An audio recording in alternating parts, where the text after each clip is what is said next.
Niger, la force de réaction pour l'Afrique du Nord et de l'Ouest teste sa portée opérationnelle. Tchad, le dialogue national, le gouvernement tend la main à tous les groupes armés. Cameroun, Douala se réveille les pieds dans l'eau. Et puis Togo, une importante banque publique cédée à un investisseur burkinabé. Nos invités sont Germain Pouli, directeur de publication de Togo Réveil, Oris Donkovi, activiste panafricain, et Louis Kamako, rédacteur en chef de Togo Breaking News. Chers amis, chers confrères, vous allez bien? Germain Pouli, bonjour. Bonjour Michel, bonjour à tous les téléspectateurs de Niwa. Louis Kamako, ça va? Oui, ça va. Bonjour à tous les téléspectateurs de la télévision du Monde Nouveau. Oris Donkovi. Bonjour Michel, bonjour Germain, bonjour Louis, bonjour à ceux qui nous suivent, c'est un plaisir de vous retrouver. On commence donc par le Niger. Les militaires américains de la force de réaction pour l'Afrique du Nord et de l'Ouest ont mené un exercice stratégique au Niger du 7 au 9 août, a annoncé jeudi le commandement américain de cette force. Cet exercice a permis de tester sa portée opérationnelle dans toute la région russe d'Onkovi. Bon, c'est une nouvelle qui ne m'étonne pas. Il y a longtemps que les Américains ont envie quand même de renforcer leur présence en Afrique. On se rappellera du projet AFRICOM et d'ailleurs de la réaction de certains chefs d'État africains en ce qui concerne son implantation sur le sol du continent. Donc je ne suis pas très étonné. Après, lorsqu'il y a ce genre de projet, je suis pour ma part très dubitatif parce que l'histoire a montré que lorsque les Américains prétendent intervenir dans une région, cela ne se passe pas en général très bien. On peut se souvenir de l'Amérique latine qui sait ce qu'elle doit aux États-Unis en termes de prétention à la sauvegarde de la souveraineté et ainsi de suite. On sait ce que la Somalie doit aux États-Unis. On sait ce que l'Afghanistan doit aux États-Unis. Donc, lorsque l'on me dit que voilà, nous avons des forces américaines qui seraient, qui s'avanceraient qui encadreraient un certain nombre de forces contre la lutte contre le terrorisme et ainsi de suite, je reste dubitatif parce que la sécurité, c'est aussi un gros business. Et on l'a vu quand il s'agissait de l'Irak. On le voit dans la plupart des conflits dans le monde. C'est un gros business. Et il y a de cela quand même un certain nombre d'années que la sécurité est quelque chose qui se privatise de plus en plus. Il y a des intérêts qui sont énormes. L'affaire Pegasus en est quelque chose. Ce groupe israélien, par exemple, ne le fait pas gratuitement. Donc, lorsque vous avez des forces, on va mettre effectivement un étendard devant, on dit oui, voilà, c'est les Américains. Oui, mais ce n'est pas trop différent de ce que vous avez peut-être en Centrafrique, où vous avez des groupes privés russes qui interviennent. C'est pas trop différent. Vous allez avoir des groupes privés qui, derrière le paravent, derrière l'étendard américain, vont intervenir au Niger. Et malheureusement, le problème qu'on a, c'est qu'on est en présence d'États africains qui n'ont pas... alors, pas amorphes, mais mettons que... qui n'ont pas tous les ressorts de la souveraineté. Vous n'avez pas d'argent, vous êtes dépendant, vous êtes endetté, vous n'avez pas d'armée, ou l'armée est plus ou moins mal structurée. Pour tout ce qu'il y a en termes d'investissement, parfois même pour le paiement des fonctionnaires, il vous faut... Bon, c'est compliqué. Alors, lorsque vous avez une grande puissance qui prétend intervenir sur votre sol, comment est-ce que vous faites balance dans, comment dirais-je, un certain nombre de ces prétentions? Germain Pouli, la mission de la NAF, comme on l'appelle, est de réagir aux crises et aux situations d'urgence en Afrique du Nord et de l'Ouest. Oui, c'est un peu ça, c'est réagir aux crises, aux situations d'urgence. Peut-être une troisième mission aussi, qui est celle de garantir les intérêts américains. Je pense que c'est beaucoup plus ça, parce que On parle d'une force de 800 hommes issus des unités spéciales.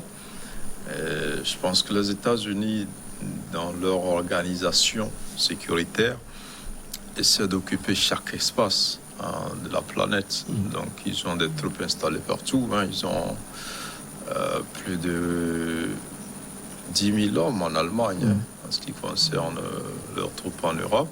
Et ils cherchaient même à réduire le nombre il y a peu de temps, ce qui n'avait pas l'air de plaire aux autres pays de l'OTAN, par exemple, où ces forces américaines-là contribuent un peu à la sécurisation de ces pays.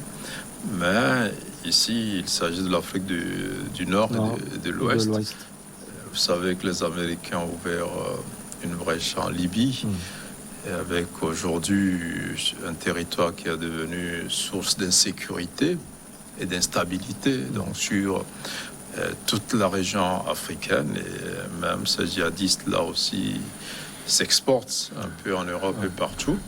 Et donc, ils ont intérêt à surveiller de près tout ce qui se passe et à ne pas rester très loin donc de ce bourbier libyen-là. Et le Niger est un pays qui est frontalier avec la Libye.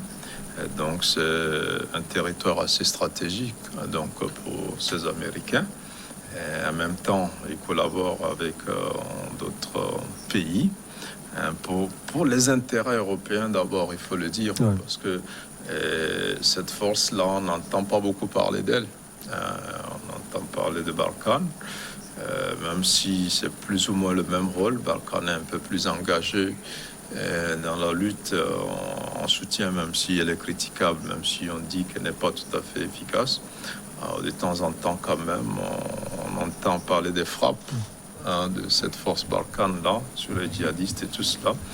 Mais cette NARF-là est un peu plus discrète, ou du moins elle opère assez discrètement, et elle a organisé cette campagne-là pour tester ses capacités opérationnelles, ce qui est une coutume dans ce genre d'activité. Maintenant, quel est l'intérêt pour nous, Africains, Afrique du Nord, Afrique de l'Ouest. Quand on sait que notre sous-région aujourd'hui est menacée, et quand on sait que le djihadisme est en passe de toucher même les pays côtiers comme le nôtre, le Bénin, le Togo, Côte d'Ivoire, le Ghana, la Côte d'Ivoire qui est déjà assez touchée. Donc, on ne voit pas l'intérêt parce que c'est des forces qui ont des moyens de lutter. Je ne dirais pas d'éradiquer définitivement le mal, parce que c'est un mal qui n'a pas de tête, qui n'a pas de queue, mais on ne voit pas d'effet. À l'heure où le G5 Sahel s'organise, alors qu'il y a de ces puissances-là qui ont l'information, qui ont le renseignement, parce que c'est de ça qu'on a besoin, parce que l'ennemi frappe quand on ne s'y attend pas, mais on ne sent pas. Je pense que les pays qui abrite ce genre d'unité. Je pense qu'au Ghana voisin aussi, les Américains ont une base. Au Ghana, il y a quelques années, les populations avaient organisé des marches pour demander le départ des troupes américaines du Ghana. Donc, l'Afrique ne voit pas l'utilité. C'est vrai que c'est pas nous qui prenons en charge ces troupes-là, ce sont les États-Unis, mais je pense que ces installations-là contribue beaucoup plus à l'hégémonie américaine dans le monde. C'est pas une mauvaise chose. Peut-être il faut revenir dire aussi que pendant la Deuxième Guerre mondiale, même si Russe tout à l'heure disait qu'il n'a pas beaucoup vu l'importance de ce que font les Américains, ils ont pu quand même aider à régler cette affaire allemande là, à sécuriser un peu C'était pas gratuit. C'était pas gratuit. Ils n'ont pas fait gratuitement. Mais on a vu l'efficacité au moins. Alors, on voudrait que cette même efficacité qu'elle soit aussi mise au service de l'Afrique, parce que nous ne sommes pas... Il n'y a pas une guerre continentale ou mondiale en Afrique, mais le djihadisme, le terrorisme est un vrai fléau pour nos pays pauvres qui économiquement ne s'en sortent pas. S'il faut que l'insécurité vienne s'ajouter à la situation déjà compliquée, ça va être difficile. Donc il faut que nos pays, en tout cas ces pays qui hébergent ces unités la négocient avec les États-Unis pour que les États-Unis leur prêtent main forte.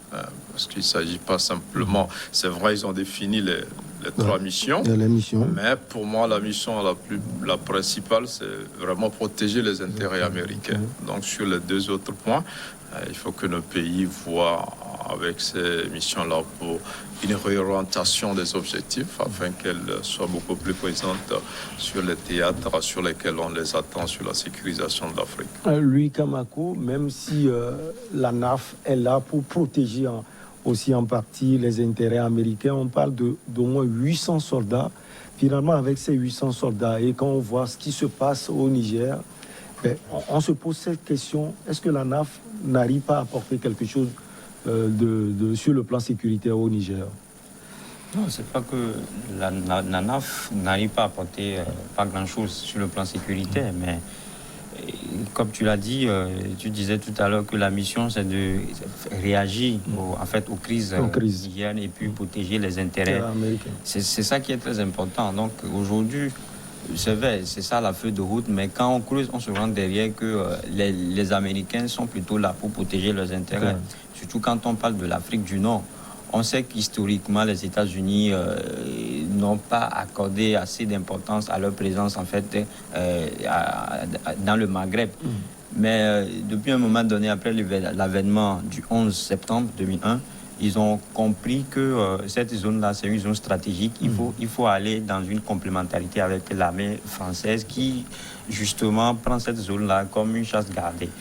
Donc, du moment où ils ont su que les relations transatlantiques peuvent être complémentaires, ils essaient, les Américains essaient de supplanter l'armée française. Donc, c'est ce qu'ils sont en train de faire. Mais on connaît l'efficacité de l'armée américaine. Si réellement cette armée est là pour l'intérêt du peuple nigérien, on verra que c'est vrai que le terrorisme, c'est un fléau et qu'on ne peut pas booster en nom d'état de nu, en un clin d'œil. Le djihadisme, on voit plus les Français. Oui, on voit plus les Français parce qu'eux aussi, ils sont là pour leurs intérêts. Donc, je crois que... mais eux, ils sont au front, visiblement. Ils sont au front, mais comment est-ce qu'ils combattent? C'est-à-dire que quand vous avez des armements, quand vous avez une artillerie arsenal très importante, mais vous n'arrivez pas à enrayer ce danger-là, en mine de rien, ça laisse beaucoup d'interrogatoires. Donc aujourd'hui, quelqu'un le disait la dernière fois sur ce plateau, que ça dit que la conférence de Berlin continue. L'Afrique, c'est toujours un gâteau pour voilà, la conférence de Berlin, la conférence de Berlin à laquelle l'Afrique n'avait pas participé, mais là où le continent a été partagé entre les grandes puissances. Donc ça continue. Le partage continue, donc la volonté ou bien l'envie des Américains aujourd'hui, c'est justement de supplanter l'armée française et faire asseoir son hégémonie.